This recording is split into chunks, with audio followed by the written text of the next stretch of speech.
다음은 존경하는 김영진 의원님 질의하시겠습니다. 네, 장관님. 네. 그 추경이 예측되죠? 예, 뭐 피해를 겪고 있는 국민들 민생을 정부가 보살피지 않을 수가 없습니다. 방향은 결정이 되어 있는데 네. 속도를 어떻게 낼 것인가에 대한 부분들이 있지 않습니까? 네, 그 부분은 아무래도 이제 중동 상황의 진전 상황을 보면서 이게 얼마나 피해 규모가 커질 것인지 또 그런 걸 좀 종합적으로 봐야 되고요. 전례가요. 예. 전례가 2022년 우리 2차 추경을 할 때 네. 사실 당시에도 우크라이나 전쟁이 또다시 코로나 이후에 우크라이나 전쟁이 발생하면서 그것에 대한 대응의 필요성 네. 그리고 실제로는 추경을 진행하는데 추가 세수로도 충분히 가능한 상황 여러 가지 여타 부분들을 파악해서 5월에 추경을 했었죠. 네. 네, 그래서 5월에 추경에 5월 13일 날 해서 5월 29일 날 의결된 형태로 됐습니다. 네. 네. 즉 당시에도 그 시기가 지금과 비슷해요. 4년 전이라 6월에 지방선거를 앞두고 양 당이 이 추경의 문제를 어떻게 볼 것인가에 대한 약간의 논란이 있었어요. 그런데 민주당이 당시에는 야당이었죠. 윤석열 정부로 바뀐 상황에서 그 문제를 정치와 엮지 말고 민생의 문제, 그다음에 여러 가지 그 현재 유가가 경유, 휘발유가가 지금 사상 최고에 달하는 시점에서 어떻게 민생과 그다음에 경제에 미치는 영향을 최소화하고 현재 2% 성장을 만들어가는 곳에 좀 문제를 최소화할 것인가에 대한 판단에서 진행했습니다. 하는 네. 겁니다. 그렇게 보시죠.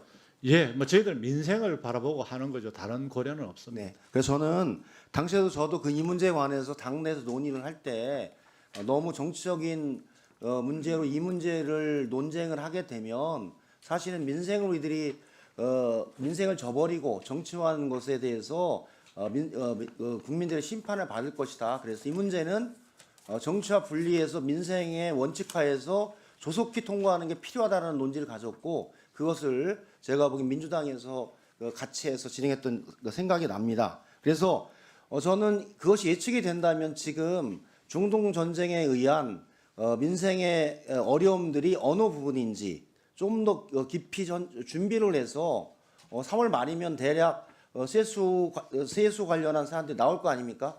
1, 4분기? 예, 3월 말 예. 정도 법인세 신고하면은 또 많은 또 윤곽이 나올 것 같습니다. 그래서 제가 보기에는 그에 맞춰서 잘 준비해서 진행했으면 좋겠다. 예, 뭐 적게 하도록 하겠습니다. 네.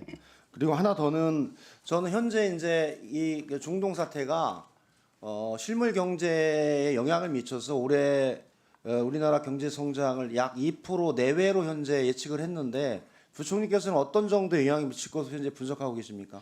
예, 어쨌거나 정부는 2%로 예측을 했습니다만 이게 그 빨리 끝나지 않으면은 마이너스 영향은 확실하다고 생각합니다. 그렇죠. 그건 중동전이 장기화하면 마이너스의 우려가 상당히 큰 상황이라서 이 문제를 우리가 어떻게 볼 것인가도 대단히 중요한 것 같아요. 작년에 1% 성장, 올해 그거 좀 딛고 2% 성장을 통해서 성장의 모멘텀을 한번 잡아보자라고 계획을 잡았는데 외적인 변수에 의해서 저는 영향을 최소화하는 방향으로 준비가 필요하다라고 생각을 하고 그것의 한 부분이 저는 추경이다라는 생각이 듭니다. 동의하시죠?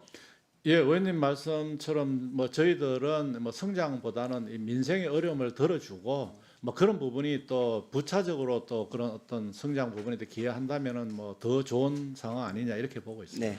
두 번째 유가 관련해서 지금 사실은 뭐 도입분이 없는데도 리터당 1,900원 내외를 상회하면서 민생에 압박을 주고 있는데 정유 사사에 대한 뭐 우리 부처에서 산자부나 거의 재경부에서 사실 정유사가 공급을 하기 때문에 정유 사사에 대한 정확한 좀 점검이 필요하고 그에 따라서 해당 주유소까지 소비자까지 이르는 부분들을 조금 더 살펴보면서 조절할 수 있는 거 아닙니까? 예, 지금 산업부에서 그 단계별로 지금 점검을 하고 파악을 하고 있습니다. 그리고 만약에 정말 거기에서 최고 가격제가 지금 필요하다고 판단하면 네. 말씀하신 대로 2주 단위로 판단해서 유연성 있게 대처해 나가는 것이 저는 시장의 질서를 잘 유지하고 유가의 관리를 통해서 그것에 의해서 폭리를 얻거나 아니면 경제 주체들 소상공인이나 뭐 배달업 이렇게 어려운 분들에 대한 이 좀 어려움들을 최소화하는 방향으로 이 문제를 좀 더 구체적으로 좀 대안을 가지고 정유사사, 그다음에 주유소, 소비자까지 좀 그 지도 감독부터 대책을 조금 더 촘촘하게 마련해야 되는 거 아닙니까? 예, 의원님 말씀에 공감하고요. 지금 사실은 이 궁박한 상황 아닙니까? 국가적인 비상 상황 하에서 이것을 이용해서 기업들이 정당한 이윤을 추구하는 건 모르겠지만은 과도한 이익을 추구하는 것은 저는 바람직하지 않다고 보고요. 기업은 혁신을 통해서 수익을 창출하는 게 좋고 그런 부분에서 정부가 얼마든지 도와드릴 용의와 자세를 가지고 있다는 말씀을 드리겠습니다. 예, 김영재님 수고 많으셨습니다. 다음은 존경하는